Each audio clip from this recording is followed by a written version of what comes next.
On en parle peu lors de cette crise sanitaire. Les personnes handicapées et leurs difficultés pendant cette pandémie à coronavirus, que ce soit dans leur quotidien ou au travail.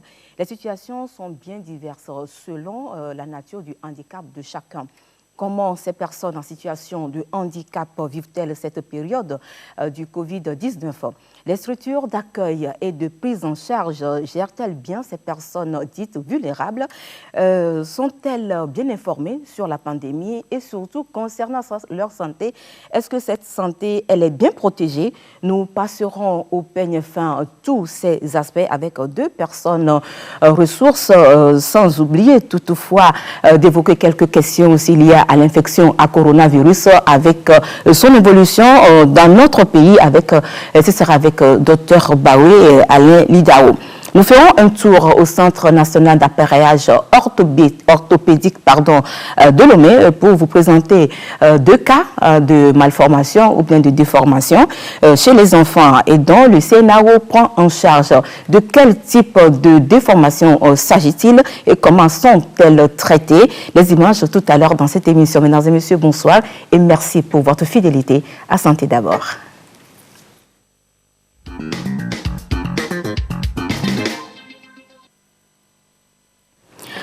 Voilà, avec votre permission, je vous présente nos invités. Docteur Alain Lidao Bawe, qui n'est plus tellement à présenter, tellement il est présent dans toutes nos émissions et sur d'autres médias. Docteur Bawe, bonsoir. Bonsoir, Madame Carole. Comment allez-vous? Très bien.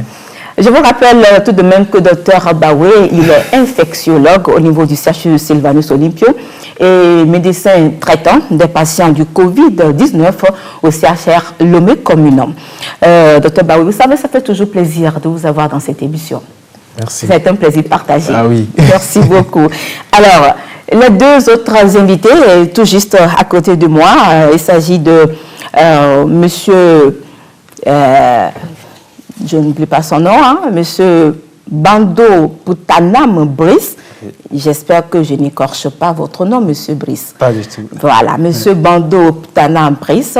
Vous êtes le coordinateur communication et mobilisation des ressources au niveau de la FETAF. Dites-nous, c'est quoi la FETAF? Merci pour l'invitation. D'abord, je dirais que la FETAF, comme son diminutif, c'est la Fédération togolaise des associations de personnes handicapées. Et c'est une fédération qui a été créée en novembre 1990, n'est-ce pas, pour travailler sur la promotion et la protection des droits des personnes handicapées dans notre pays. Nous y reviendrons, c'est juste pour connaître le cycle FETAF. Merci. Alors, vous êtes juriste également, juriste de formation. Tout à fait, je suis juriste. Bonsoir, monsieur Brice, et bienvenue dans Santé d'abord. Merci. À côté de monsieur Bando Poutanam Brice, il s'agit de monsieur Lakna Tokpessa. Il est directeur du Centre national d'appareillage orthopédique de Lomé. Il est kinésithérapeute de formation. Monsieur Lakna, bonsoir. Bonsoir, madame. Vous allez bien? Très bien, et vous? Le décor, il est planté, les invités sont présentés. Nous allons rester avec monsieur Lakassa, non pas Lakassa, excusez-moi, Lakna. Voilà, monsieur Lakna. Et j'espère que ce soir, on fera une très belle émission. Nous sommes d'accord. D'accord. Alors, je reste avec monsieur Lakna pour cette première question. Le Centre national d'appareillage orthopédique, c'est un centre qui est spécialisé dans plusieurs services, dans plusieurs domaines et qui offre justement ces services à toute catégorie de patients souffrant d'une infirmité. Alors, quels sont les types de handicaps que vous prenez en charge au niveau du CNAO? Merci. Si vous évoquez cette question, c'est pour qu'on parle des types de handicaps que nous recevons au CNAO. Et nous avons les trois grands types, le handicap moteur, le handicap sensoriel et le handicap mental. Donc, dans le moteur, on regroupe tous ces caractéristiques de handicap qui empêchent ou bien qui limitent la mobilité de la personne ou le geste, le gestuel au niveau de ces personnes qui arrivent dans notre salle pour recevoir les soins. Donc, le gestuel, nous pouvons citer les personnes qui sont atteintes de l'hémiplégique, donc les paralysies de façon générale, hémiplégique, hémiparésie, et les personnes amputées que nous recevons. Nous avons au niveau des enfants toutes les déformations possibles, le genou valgum, les genoux varom, les pieds beaux et les scolioses.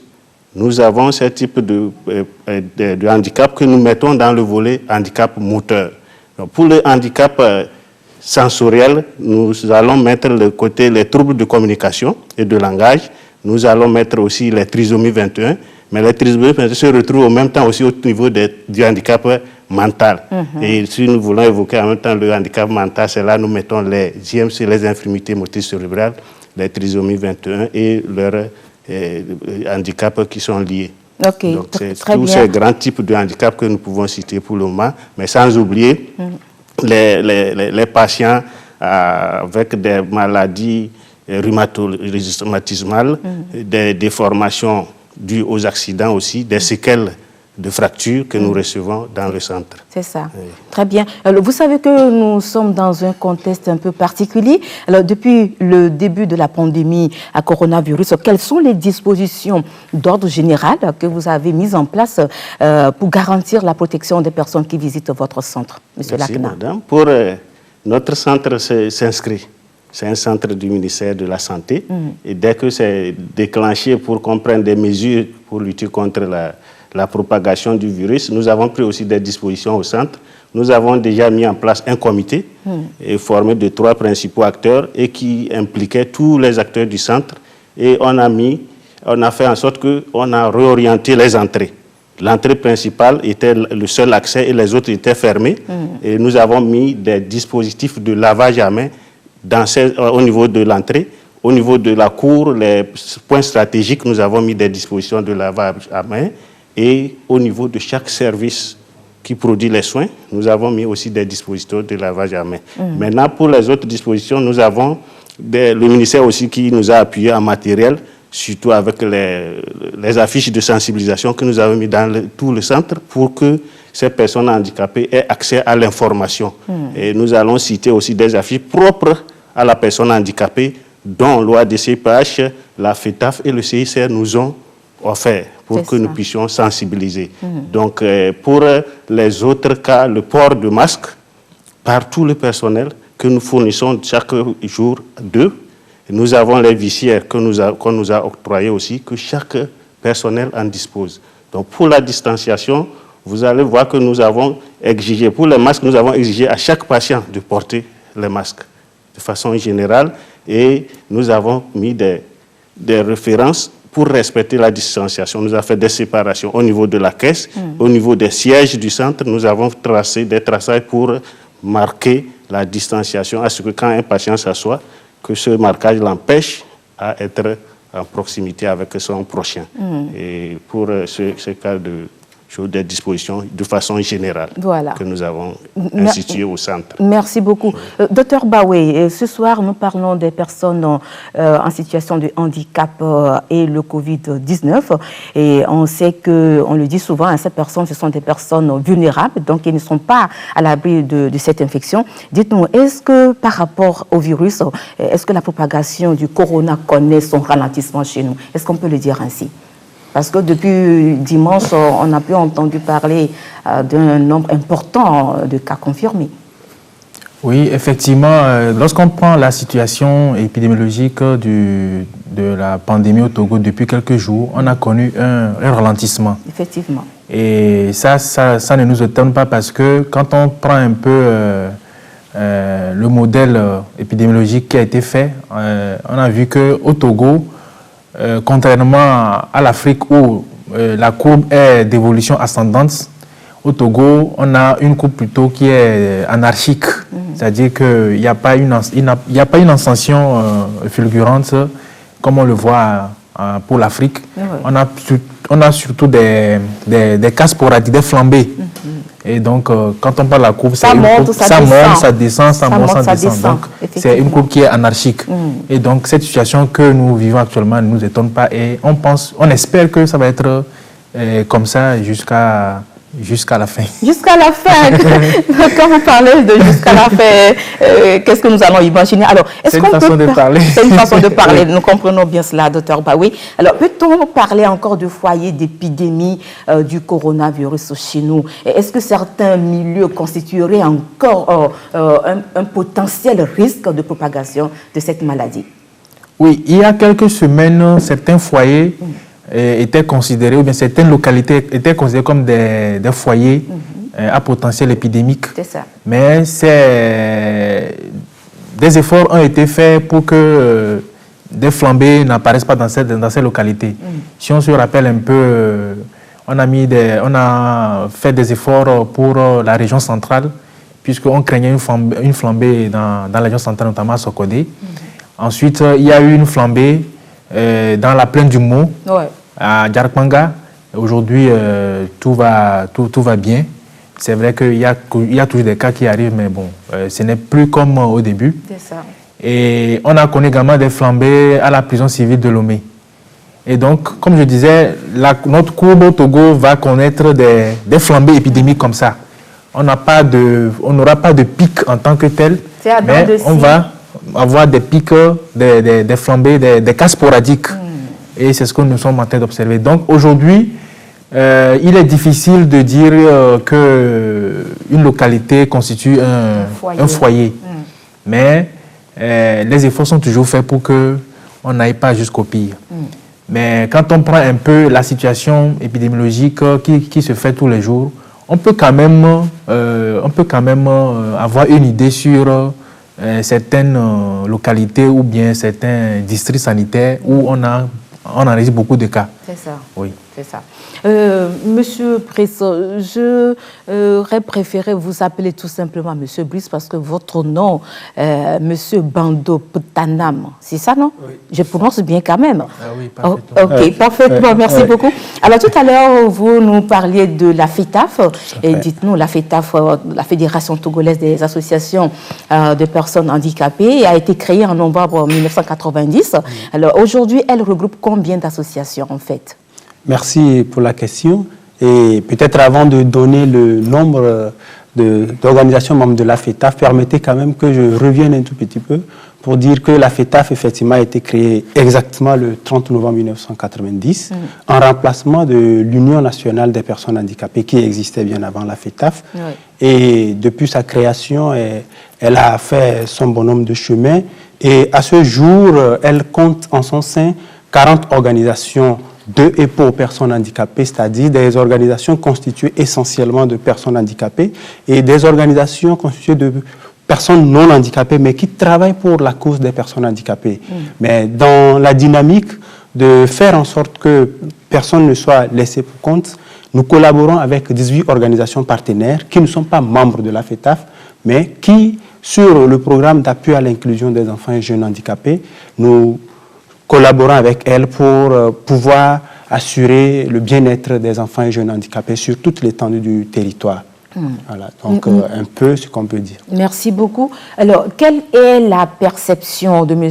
Nkekpo Didier face au Covid-19 et les personnes en situation de handicap? Il met l'accent surtout sur la vulnérabilité, voilà, de toutes ces personnes présentant une sorte d'infirmité et surtout l'intérêt de leur accorder une attention particulière. Nous écoutons le directeur, puisqu'il s'agit du directeur de programme de la FETAF. Donc, nous écoutons M. Didier Nkekpo qui se prononce sur le Covid-19 et la situation des personnes handicapées. Les personnes handicapées ont besoin d'une protection particulière. Comme vous le savez, lorsqu'il y a une urgence humanitaire de façon générale, et les groupes les plus vulnérables sont les plus exposés. Et donc, le cas se présente justement également avec la Covid-19. Cette pandémie a des conséquences sur les activités économiques de tout un chacun. À plus forte raison sur les personnes handicapées qui, pour certains, font de petites activités. Et donc, avec le confinement, la fermeture de certaines écoles et des églises, les activités commerciales se sont vues arrêtées. Alors, donc, ces personnes qui, au départ, étaient vulnérables, sont davantage plus vulnérables en matière économique. Mais il n'y a pas que ça. Il y a également le fait que les personnes handicapées, pour la plupart, ont besoin d'assistance. Et c'est clair que lorsque les mesures, la communication sur les mesures barrières, les mesures de distanciation qui obligent pour se protéger d'être au moins à 1 mètre des gens, et vous comprenez qu'une personne handicapée et qui a besoin d'assistants se voit un peu lésée. Donc c'est clair que les communications doivent prendre en compte ces réalités pour qu'on puisse expliquer à la personne comment est-ce qu'il peut utiliser son assistant. Il y a également les aides techniques qui sont utilisées par ces personnes. Alors, si on demande aux gens de laver les mains, par exemple, alors il faut qu'on précise à une personne qui utilise, par exemple, un fauteuil roulant, une canne, des béquilles, etc., d'également laver ces instruments-là, ces aides techniques, parce que ces aides techniques, éventuellement, ont été touchées et par d'autres personnes qui pourraient peut-être les contaminer. Il y a aussi la question de communication. Comme vous le savez, nous sommes dans la dynamique de la communication, de porter l'information à tout le monde. Alors, le groupe des personnes handicapées auditives qui, a priori, n'ont pas l'information sonore, doivent être prises en compte de façon particulière.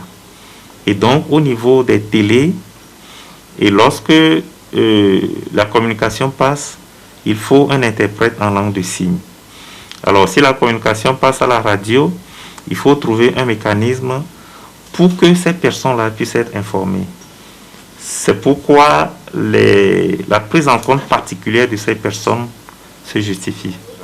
Et donc, à l'endroit de l'État, je voudrais, au nom des personnes handicapées, remercier le président de la République et son gouvernement, mais leur dire de prendre en compte davantage les personnes handicapées dans les programmes sociaux, dans les programmes d'appui.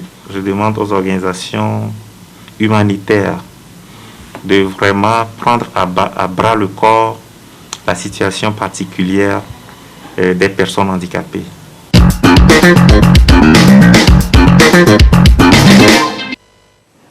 Voilà, vous l'avez écouté, le directeur de programme de la FETAF a évoqué un certain nombre de problèmes que nous partageons, je suppose tous ici, dans cette émission. Mais je voudrais revenir un peu sur le problème de communication qu'il a évoqué. Là, je voudrais m'adresser particulièrement à M.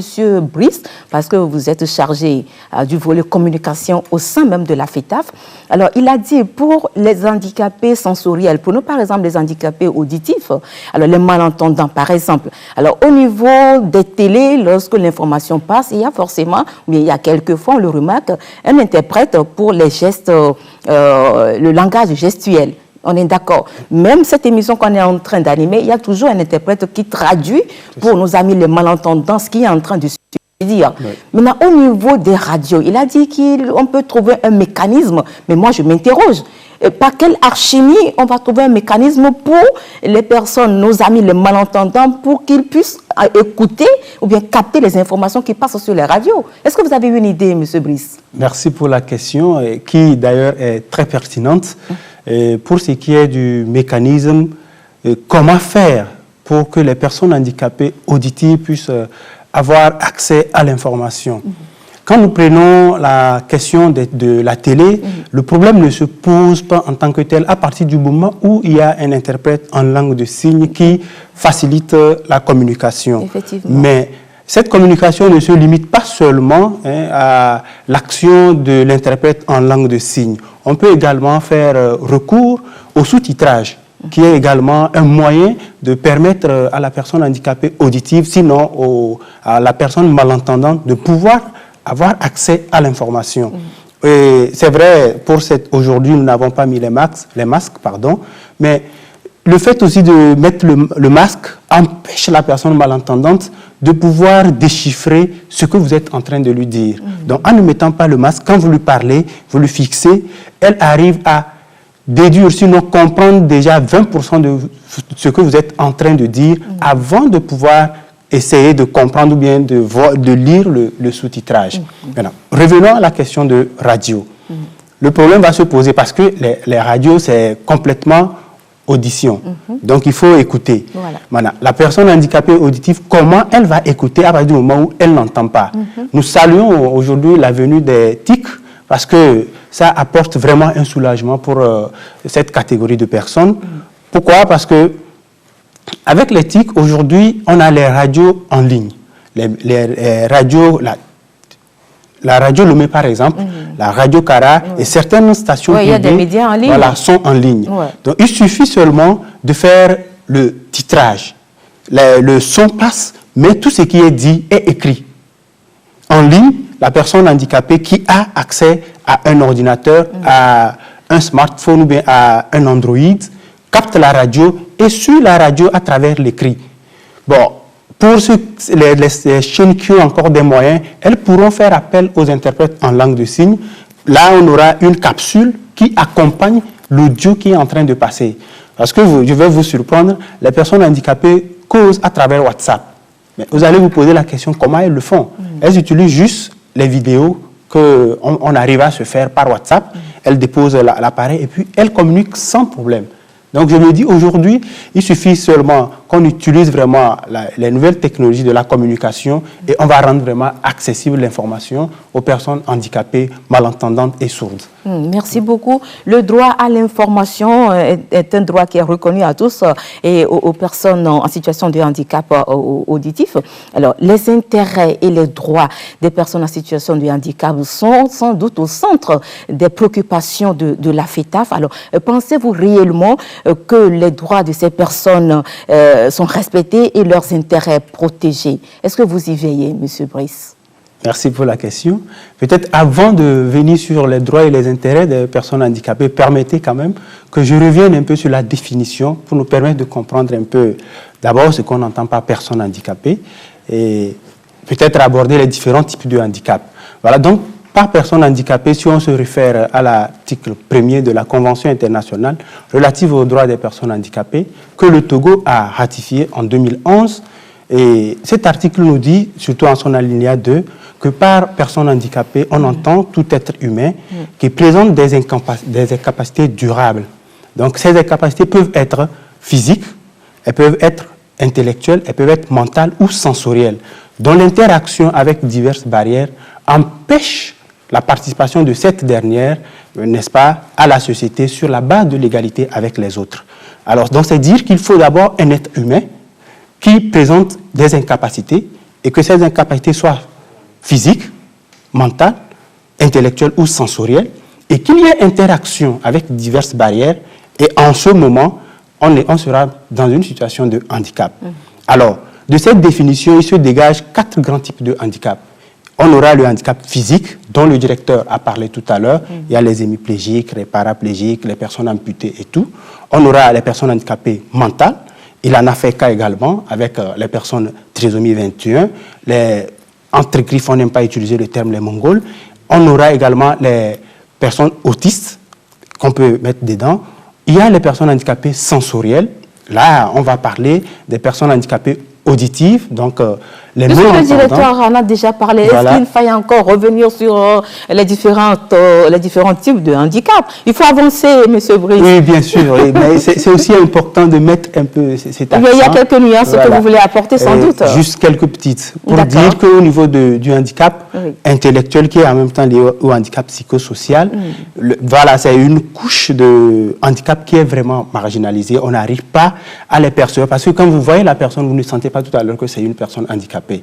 Donc, il est important, n'est-ce pas, de jeter un regard favorable, sinon un rétroviseur sur eux et puis accorder un intérêt particulier. Voilà, maintenant revenons aux droits.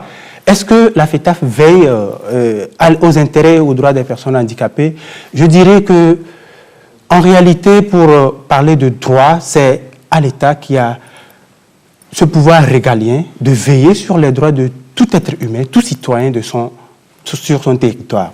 Mais la FETAF, dans son rôle d'accompagnement des actions de l'État, nous ne faisons que conscientiser les populations, les communautés, sur l'importance de tenir compte de cette couche de la population dans tout ce que nous menons comme activité. Parce que Aujourd'hui, les Nations Unies nous disent, surtout l'OMS nous dit que 15% de la population est en situation de handicap.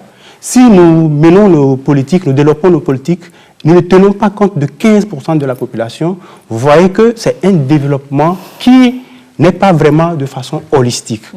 Donc, à la FETAF, on fait des plaidoyers, on fait des sensibilisations pour permettre, n'est-ce pas, à l'État de non seulement ça, veiller à la prise en compte des droits des personnes handicapées dans tout ce qu'il fait, mais de permettre également aux communautés de tenir compte des personnes handicapées qui aussi peuvent contribuer au développement. Voilà, donc je dirais que oui, nous y veillons et nous faisons de notre mieux pour, n'est-ce pas, veiller aux intérêts des personnes handicapées. Merci beaucoup, vous avez été un peu long, mais la prochaine fois, je serai obligée de vous arracher la parole comme ça. Si je vous pose encore la question, vous allez être succincte, précis et concis. Alors, mais monsieur le directeur, dites-nous, est-ce que les différentes prestations de services se poursuivent normalement au niveau du centre, ou bien il y a eu des restrictions imposées par le contexte de la pandémie du coronavirus? Merci madame. Nous allons dire que le fonctionnement du centre est continu, il n'y a pas eu d'arrêt, mais il s'est soumis sous ces restrictions imposées par le coronavirus. Donc nous avons dû revoir l'effectif parce qu'il y a des services où il y a un nombre élevé de personnes et que s'ils viennent tous aux mêmes heures et au même moment, il y aura un rapprochement de personnes et la distanciation serait difficile, y compris le mouvement des patients aussi dans les centres. Donc nous avons dû réduire au moins à 10% l'effectif par jour de nos personnels, ce qui a fait que nous avons instauré un roulement au niveau de chaque service pour pouvoir faire. Et nous avons essayé aussi d'annuler certains rendez-vous pour certains patients qu'on sait que leur présence obligera une contiguïté, un rapprochement avec eux.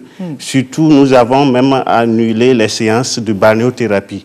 La piscine, par exemple, est carrément fermée parce que là, vous voyez que tous les patients qui arrivent au niveau de la piscine pour la balnéo vont se frotter toujours dans l'eau. Nous avons éliminé ça.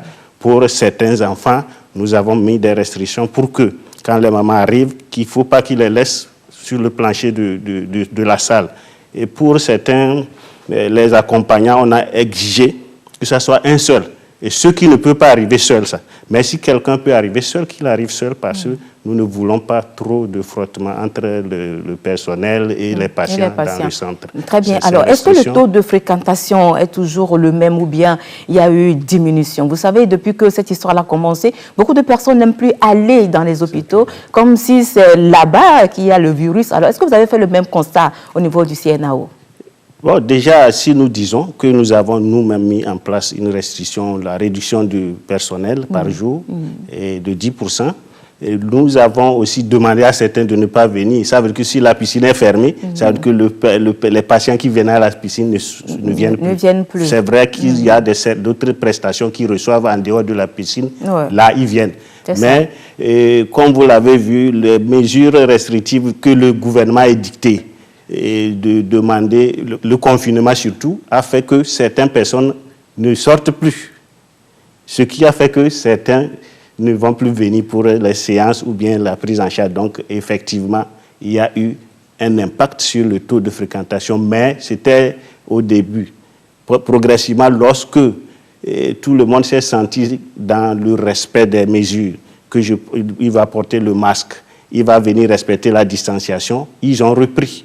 Et l'affluence a été continue. Et actuellement, avec la confiance, les activités reprennent totalement dans le centre. Merci beaucoup. Alors, une malformation qui a entraîné peut-être une déformation non corrigée chez l'enfant peut amener cet enfant-là à devenir un handicapé physique demain. C'est possible.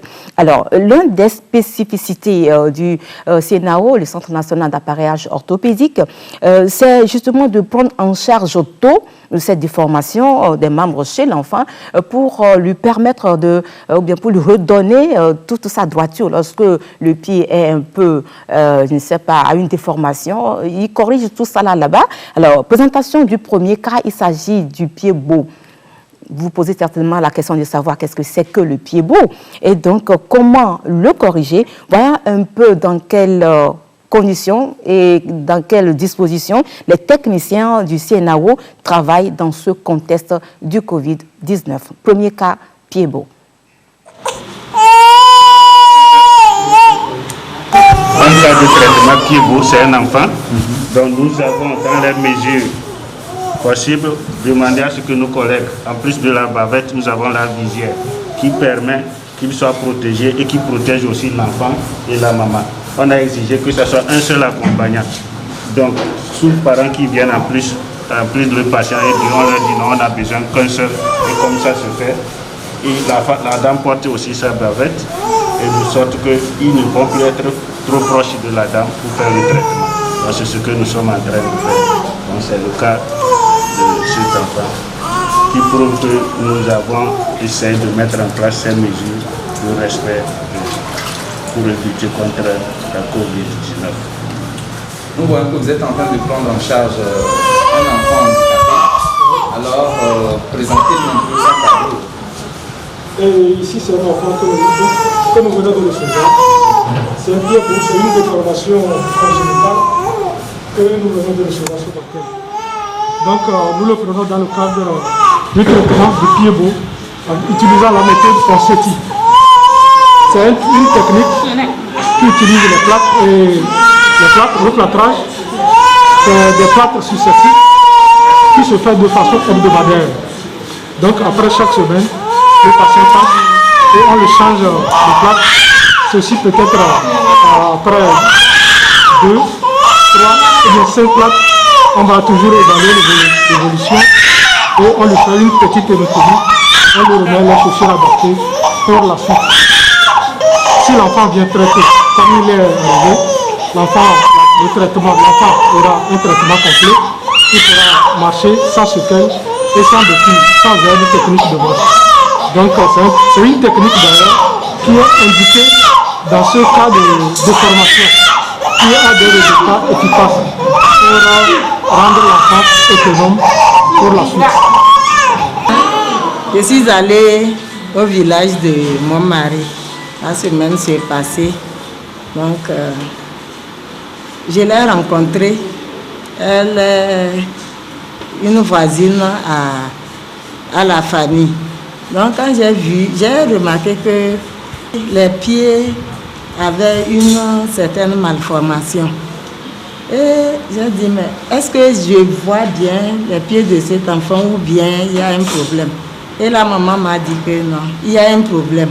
Et à la naissance, le pied était comme ça. Et on l'a amené dans un CMS à Agnier.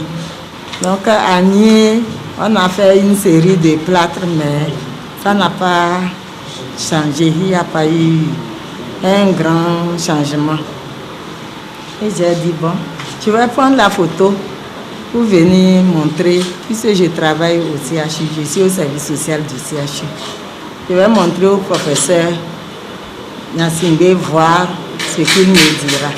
Donc, quand je suis venue, je lui ai montré la photo. Il a dit non, que l'enfant a une malformation, il peut se corriger. S'il peut arriver, il y a un projet même actuellement. Donc on peut les insérer dans ce projet. Et ils ne vont rien payer. Si elle peut respecter les séances et le temps de traitement, pour le traitement, on n'aura à rien payer. Donc j'ai appelé le village, j'ai appelé son mari. Et c'est comme ça qu'elle est arrivée hier soir. Et immédiatement, on a commencé le traitement.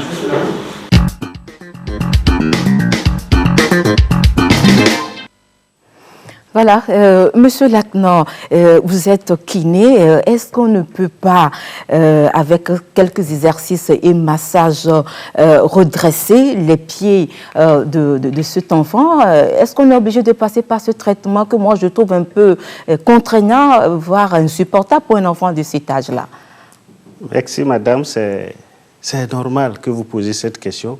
Parce que quand vous voyez ce traitement, vous trouvez qu'il est contraignant. Mais vous avez vu ce que la dame a dit, qu'on a fait des séries de plâtres à Agnier et qu'on n'a pas obtenu ça n'a pas marché. Ça n'a pas marché. Ça veut dire que, vous voyez, les plâtres n'ont pas réussi et que le simple massage peut donner un résultat positif. Non. Exactement. Donc, c'est un traitement expérimenté par des professeurs agrégés. Donc, nous l'appelons méthode Ponseti. Donc, c'est depuis les États-Unis, c'est un Italien. Donc, ils l'ont fait pendant des années et c'est réussi. Donc, ce traitement, nous le faisons aussi depuis 2011, ici, quand on l'a importé. Donc, avant, quand nous, on le traitait, on faisait toujours des plats successifs, mais nous n'arrivons pas, c'est un processus. C'est ça. Et que, comme elle vient de le dire, ce n'est pas seulement les kinésithérapeutes qui font ce traitement. Il y a les kinésithérapeutes, les orthoprothésistes, les médecins. Donc, comme elle a dit, le professeur Nyasingbe... Le traitement, il est pluridisciplinaire. Pluridisciplinaire. Et le professeur Nyasingbe est impliqué dans ça, parce que l'étape de ténotomie dont le collègue a parlé, c'est un médecin chirurgien qui doit le faire, orthopédie. Donc, nous le faisons et ce n'est pas contraignant. C'est vrai, tout est contraignant parce qu'il faut poser une série de plâtres. D'autres font à 3 séances. C'est pourquoi on demande que les parents arrivent très tôt. Quand on commence précocement, on peut faire 2 à 3 séries de plâtres et gagner. Des fois, et ne pas aller à la ténotomie et poser la telle pour un temps donné. Donc, nous pensons que ce n'est pas...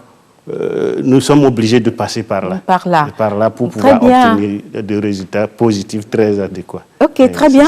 Vous êtes directeur du CNAO. Est-ce que le CNAO fait aussi dans le social? De quel projet parle la dame grâce à qui et la maman et l'enfant sont arrivés chez vous? Vous savez que dans certaines familles démunies, il y a plusieurs cas pareils qui ont besoin vraiment d'aide. Le projet, c'est quel projet?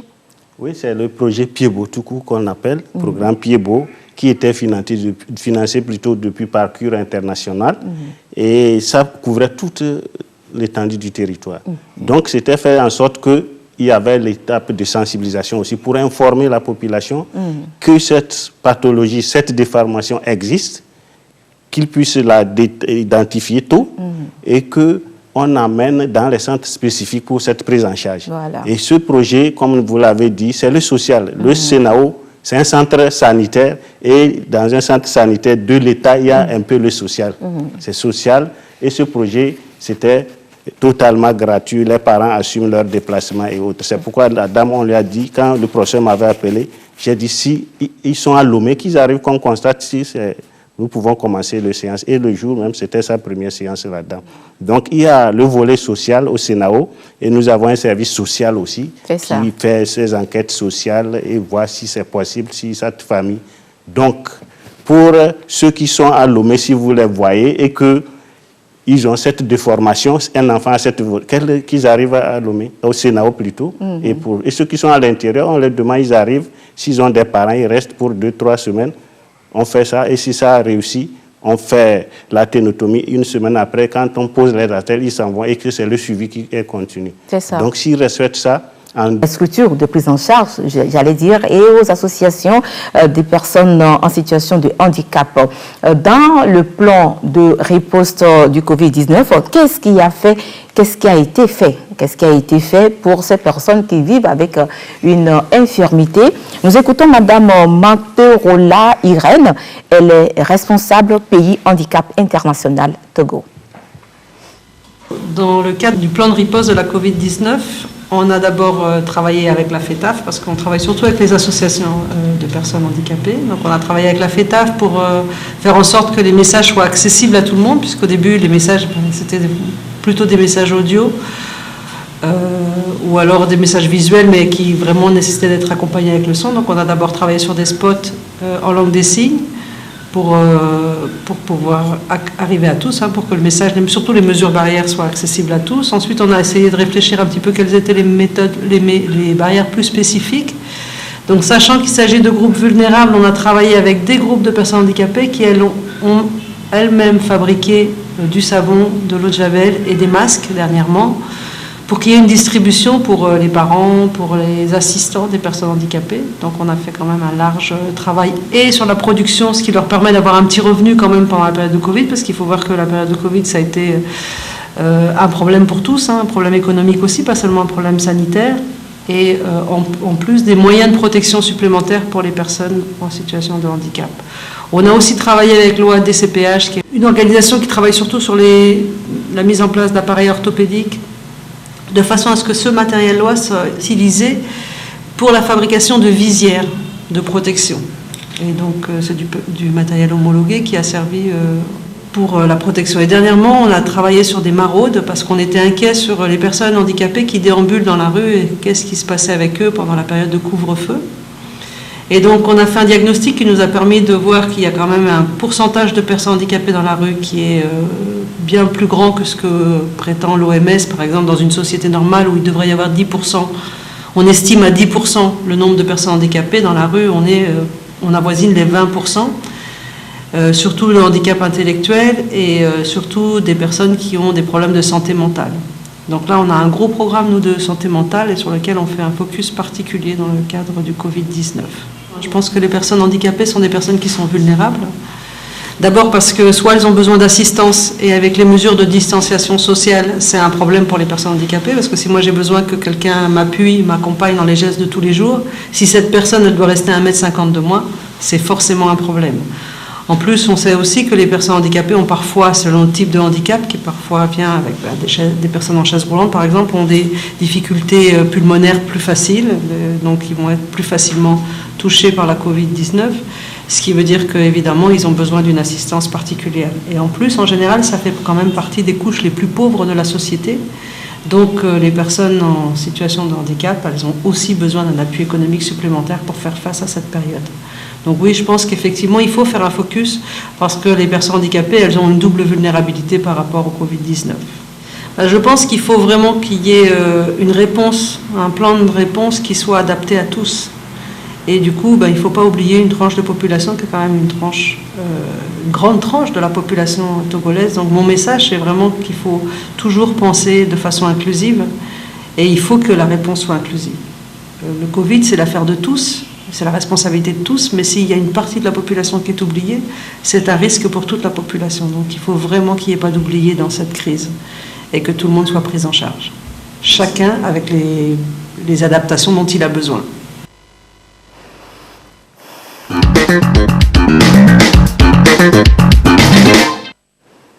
Voilà, docteur Baoui, est-ce que, selon vous, vous avez l'impression que les personnes en situation de handicap sont les oubliées au sein de la société togolaise? Je ne saurais répondre exactement à cette question. Peut-être que M. Brice peut... Essayez. Oui, mais quand on voit un peu ce qui se passe dans la vie de tous les jours, dans l'information sanitaire, on a effectivement l'impression que ces personnes sont oubliées. Voilà. Oui. Voilà. C'est ce que j'attendais comme réponse. Monsieur Brice, vous êtes même au cœur de l'amélioration des conditions de vie et d'existence des personnes en situation de handicap. Et qu'est-ce que vous faites concrètement pour ces personnes-là? Merci. Et comme l'a dit le docteur, on a parlé de l'assistance tout à l'heure. Une personne qui a besoin de se déplacer, elle a forcément besoin d'une assistance. Mais avec la distanciation, madame l'a dit tout à l'heure, ça devient difficile. Alors, qu'est-ce que vous faites pour eux? Autoconfinement de façon éternelle, c'est pas possible. Oui, nous ne conseillons pas l'autoconfinement de façon éternelle, mais seulement nous essayons de leur rappeler l'importance du respect des mesures barrières. Parce qu'aujourd'hui, le docteur Baoui l'a dit, l'unique alternative pour venir à bout de cette pandémie, c'est le respect des mesures barrières. Pour les personnes handicapées qui ont la possibilité de respecter ces mesures barrières, surtout le port du masque, vraiment nous les conseillons de le faire. C'est pour ça que nous sommes en train de faire même actuellement une large campagne de distribution de masques de protection. Là, c'est respectif. On proposait des bonnes pratiques, des messages de sensibilisation, des messages très utiles et importants pour que cette frange de la population soit à l'abri de ce virus-là. Au niveau de la FETAF Togo, qu'est-ce que vous avez fait? Merci pour la question.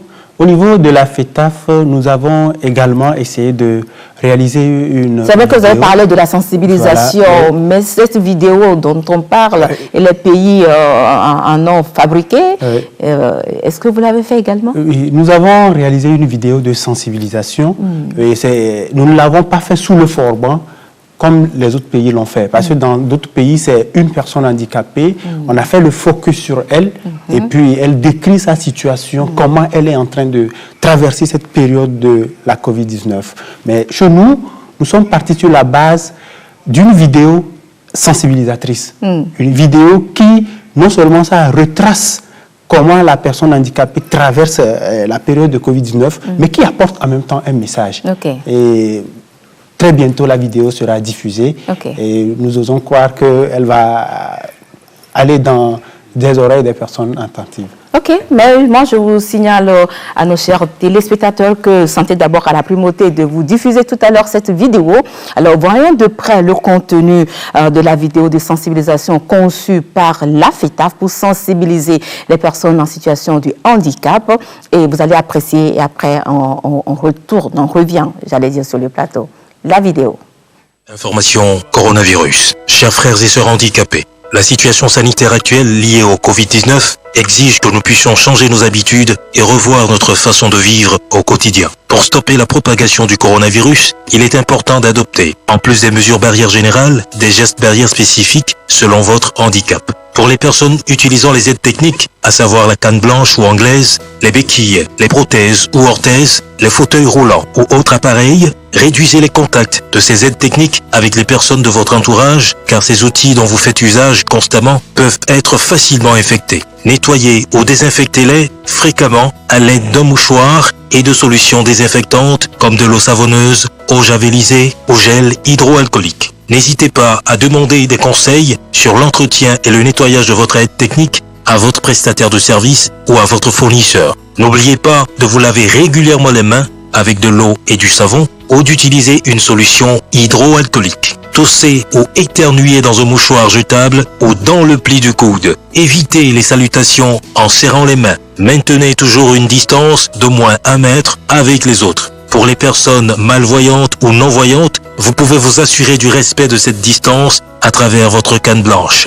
Portez systématiquement les masques et évitez de vous toucher les yeux, la bouche et le nez. En cas de difficultés respiratoires, de fièvre ou de toux, restez chez vous et appelez le 111. Informez-vous en temps réel sur le www.covid19.gouv.tg. Ensemble, protégeons-nous contre le coronavirus. Ceci est un message de la FETAF avec l'appui financier de la Fondation Liliane.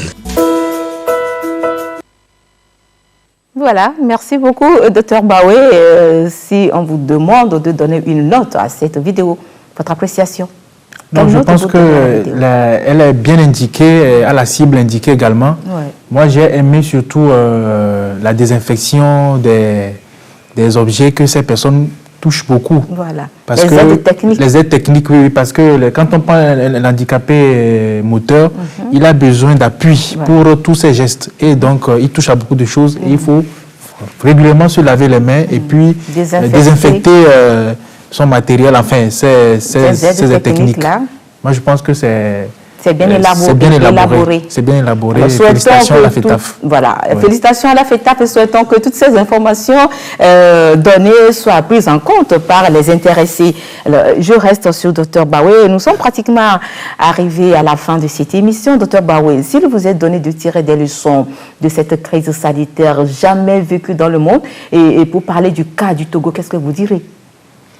Alors, cette crise sanitaire a permis, de façon générale, surtout à nos pays africains, de jauger un peu de notre système sanitaire, de santé. Et quand on prend le cas du Togo, nous avons vu un peu ce que la mobilisation qui a été mise autour de cette pandémie lorsque nous avons eu le premier cas déjà au Togo. Nous avons vu un peu la mobilisation que les autorités, en l'occurrence le chef de l'État, a mis en place. Aujourd'hui, le CHR Lomé Commune est un hôpital qui fait aujourd'hui une peau neuve. Et on souhaite que ça soit le cas pour les autres hôpitaux. Pas seulement attendre qu'on ait une situation d'urgence pour qu'on court, mais il faut qu'on améliore surtout le système de santé du Togo parce que on est sans savoir qu'il y a eu plusieurs manifestations de grève dans le secteur de la santé, justement pour l'amélioration des conditions de travail et surtout l'équipement de nos hôpitaux. Pour le bien de la population. Pour le bien de la population. Exactement. Exactement.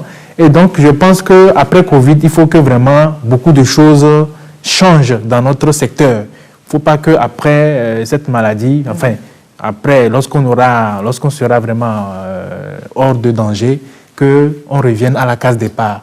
Donc, j'encourage les autorités à mettre encore beaucoup d'efforts pour que le secteur de la santé soit encore plus amélioré. Plus amélioré. Voilà. Alors, vos conseils, comme dernier mot, ces conseils iraient à qui? Je voudrais que vous adressiez un message particulièrement aux élèves et aux enseignants qui ont repris le chemin des classes hier, Dr Bawé. Oui, pour les élèves et les enseignants qui ont repris les chemins de classe depuis le lundi, c'est pour une période de 4 semaines à 6 semaines. Et ça va passer vite, mais si en ce laps de temps, les mesures sont relâchées, on va assister à des flambées, épidémiques. Et donc? Et donc, les élèves doivent mettre doivent participer, également les enseignants, et surtout les chefs d'établissement et les surveillants qui doivent tous les jours veiller à ce que vraiment les élèves soient disciplinés. Et donc, on appelle également la discipline des élèves parce que c'est une petite erreur suffit pour être contaminé et contaminer toute une école. Donc, les mesures barrières sont toujours d'actualité, de mise, et on appelle les élèves à respecter ces mesures pendant les 6 semaines que va durer cette rentrée pour ne pas qu'on ait des soucis. S'il faut continuer ou bien s'il faut encore arrêter les cours. Merci beaucoup, Dr Bawé, d'être passé dans cette émission. Monsieur Lakna, votre message de ce soir, c'est lequel? Merci madame, notre message c'est de dire que la pandémie existe et qu'elle nous a interpellés nous tous à la discipline. C'est ça. Et que nous l'avons fait preuve en respectant ce que le gouvernement nous a édicté comme mesures barrières et que nous continuons, comme le docteur l'a dit, jusqu'au jour où le gouvernement nous dira, comme on vient de faire le déconfinement, qu'on a demandé que nous respectons au moins parce que le port obligatoire du masque est dicté et effectif, le respect des mesures barrières, le lavage des mains et aussi que nous respectons ça. C'est la simple façon d'éviter ou bien de guérir, entre guillemets, cette maladie qui est là. Et que c'est moins cher. Tant que, si le vaccin arrive, nous, en tant que Togolais, est-ce que nous pouvons supporter le coût de ce vaccin? C'est de dire que notre meilleur traitement, c'est les mesures barrières. Et j'interpelle les personnes handicapées qui sont, nous, nos patients, nos partenaires, que le respect de ces mesures, en plus celles que nous leur conseillons et celles que FETAF vient de faire à travers cette sensibilisation, elle paraît très nécessaire. Le fait d'éviter que tout le monde touche leurs aides techniques, leurs prothèses, leur appareil qu'ils utilisent est très, très, très nécessaire. Parce que quiconque vient le toucher sans laver les mains, le transmet et lui, il prend ce virus. Merci beaucoup pour votre message. Monsieur Brice, je ne vais pas vous demander votre mot de fait, mais je vous demanderai plutôt de donner une note à votre vidéo que vous-même vous avez conçue. Donnez une note. Merci Madame Carole. Et comme le dit un adage, je ne peux pas danser, s'apprécier. Voilà, je souhaite tout simplement que la vidéo puisse atteindre le plus grand nombre et que vraiment les personnes handicapées puissent respecter tout ce qui est dit dans cette vidéo afin que la couche des personnes handicapées ne soit pas touchée par cette pandémie. Nous sommes déjà vulnérables par nos différentes déficiences et il ne serait pas bien d'augmenter notre situation de vulnérabilité à travers, en prenant en contact, étant infecté par cette maladie. Peut-être, si vous permettez... Juste une seconde. Une seconde, oui, c'est de dire un merci à la télévision togolaise en passant par vous pour nous avoir permis de passer sur ce plateau et pour qu'on puisse ensemble discuter de ce thème et permettre à nos amis handicapés de comprendre. Merci beaucoup. Voilà, mesdames et messieurs, tout est bien qui finit bien. Nous sommes arrivés à la fin de cette émission. Tout le plaisir a été pour nous de vous l'avoir présenté. Nous avons évoqué ce soir la problématique des personnes vivant avec une infirmité et les mesures leur permettant de respecter surtout les gestes barrières dans ce contexte du Covid-19. Nous disons merci à nos invités, monsieur Bawé, Dr Bawé, il est infectiologue au CHU Sylvanus Olympio et également aux cheveux des malades du Covid-19 au niveau du CHR Lomé Commune. Monsieur Lakna Tokissa, il est directeur du CIENAO, Centre national d'appareillage orthopédique et kinésithérapeute de formation. Et enfin, monsieur Banda Ptenam Brice, il est juriste, coordinateur, communication et mobilisation des ressources à la FETAF, la Fédération togolaise des associations de personnes handicapées. Vous avez dû remarquer que ce soir, nous n'avons plus porté nos masques, c'est parce que nous estimons avoir respecté la distanciation physique et surtout que nous n'avons pas devant nous nos interlocuteurs. Alors, veuillez nous en excuser et dorénavant, ça va être comme ça. Merci à toute l'équipe de la réalisation. On se donne rendez-vous demain à la même heure dans l'émission Amina. Au revoir et excellente soirée sur la première. À bientôt. Flash.